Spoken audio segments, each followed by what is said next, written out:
How often do you take time out to celebrate? Personally, I don't think many of us do it often enough.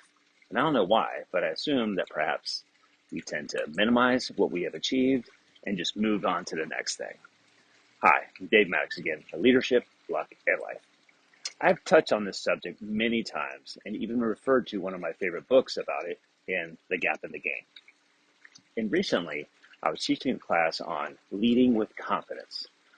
Part of that is being able to celebrate the success of others, because if you don't have that confidence, you won't want to celebrate them due to possibly jealousy, envy, or because you have imposter syndrome.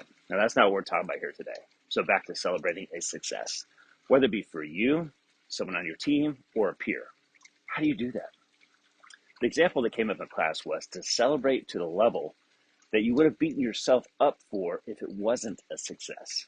We often put a lot of time and effort into making sure it doesn't happen again, going through a checklist to see where things possibly went off track, but then spend no time recognizing the success. So celebrate to the same level that you would have stressed over it for not being a success. Also, try and make it something different than a normal event. Like, for say, example, I want to celebrate or reward myself with ice cream after dinner. But you do that frequently anyways, so it's not really a celebration. Do something that you would not typically do on a day-to-day or weekly basis.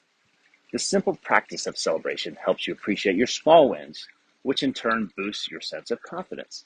How do you celebrate? We'd love to hear your stories, so drop them in the chat.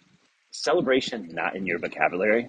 Well, you and your team and those around you are suffering because of that, but we can fix it. Contact me at the email or website listed below, so together we can put some celebration in your leadership. Don't forget to like, comment, or follow so you don't miss any of my future comments. Cheers.